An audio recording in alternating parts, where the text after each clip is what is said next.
Hello, darlings. Adabers hai. So today we have Ginger again with us. We did record another podcast together, but at that time we talked to her as an educator because she's been an educator for 30 years.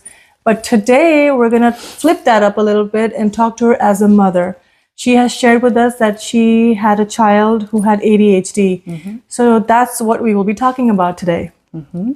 So thank you so much for being with us, Ginger. Oh, thank you for having me again. Of course. It's exciting to be here. Pleasure is all mine. You know that. Okay, so to start with, I would like to ask you, Ginger, what is ADHD? As a preface to all of this, I'm not a doctor. I'm an educator, but I don't have a medical degree. So all of this is just based on my own research or my own experiences as mom. ADHD stands for Attention Deficit Hyperactivity Disorder. There's also ADD, which is the inattentive type, and this stands for Attention Deficit Disorder, and that is where you don't have the hyperactivity to go along with it. Got it. So what would be some of the behaviors that a parent could look at and see, okay, this is not my child being just a child. This is, that moment when the parent realizes, oh, this is a different behavior. So some of the first things that we noticed was a difficulty just attending to a task for a long period of time. We noticed some hyperactivity and a lot of impulsive behaviors. From a very young age? From a very young age. Okay. When you say young age, what would that be? Like, at what age could parents even realize that? Right. So typically we don't get some type of diagnosis until after the age of about 6, just because they are trying to figure out, is this child trying to figure out their way in the world, right?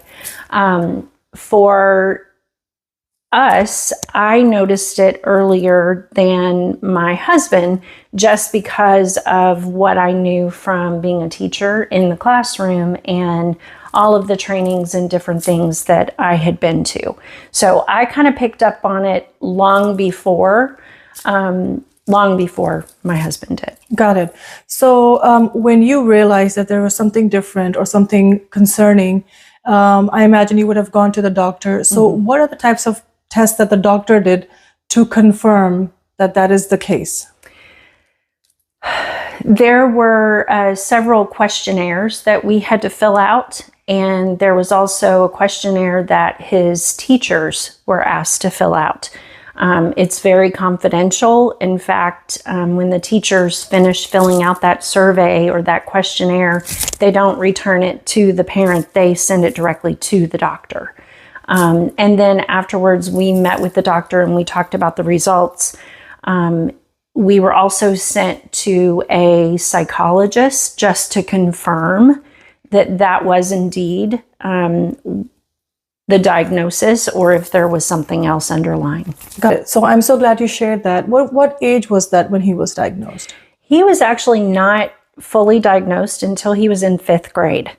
Up until that point, he was active in the classroom, but not disruptive.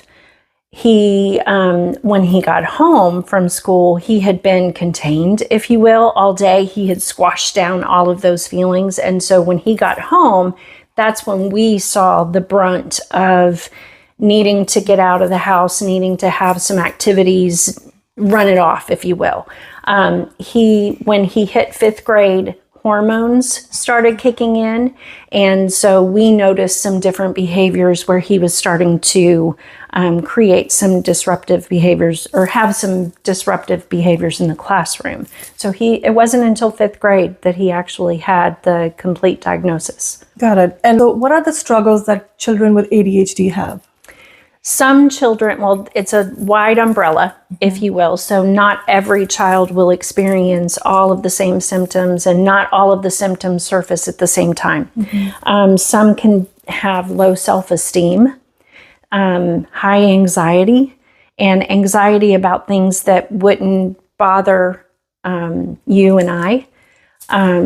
Let's see, school anxiety was the big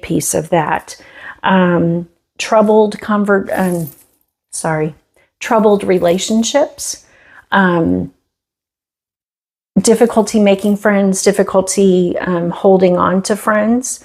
Some other symptoms that children may exhibit is low performance in school, because their mind is thinking about 1,000 other things. Think of it like a tabs open on your desktop computer, right?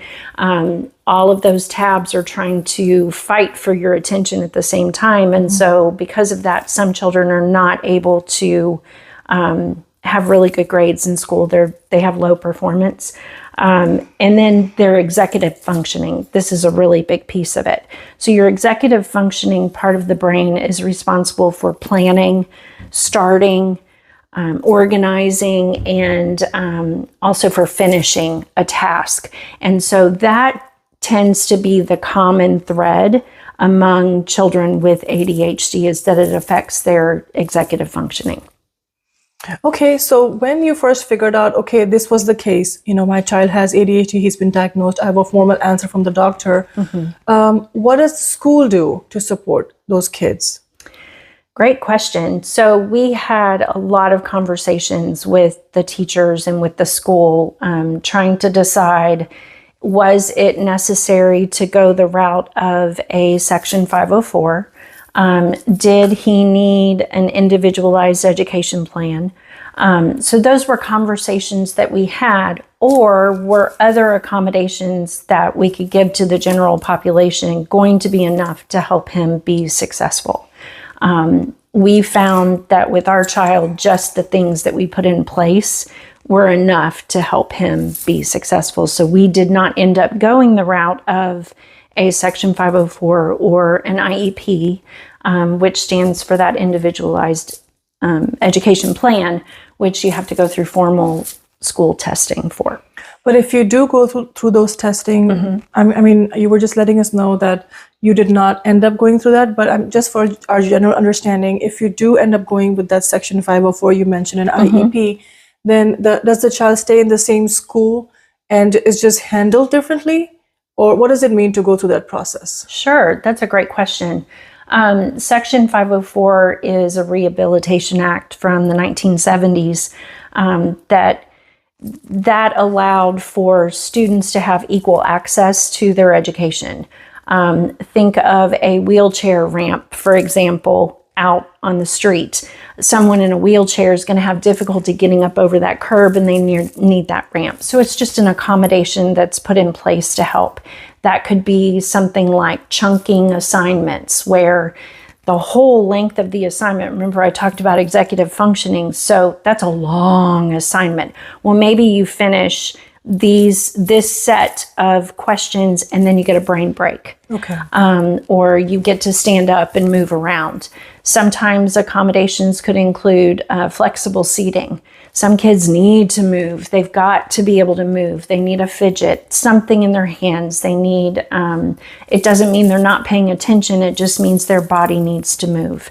So there's different accommodations that can be put in place depending on the child. It's all based on what that particular child needs, and not an overarching everybody gets this, because that's not helpful. Yeah, no, totally.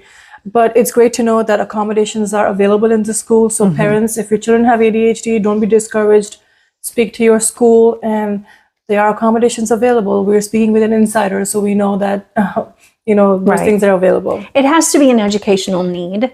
I'm not just going to, I'm not going to give you crutches, for example, if you're walking just fine. What's the point, right? Some parents want the abundance of all of those accommodations, but are we really helping the child and leveling the playing field, or are we giving them a tool that is not really necessary, like crutches for being able to walk? In fact, it might hinder their actual process. Absolutely. To over-accommodate them. And it's not necessary. Yeah. It's not necessary. Absolutely.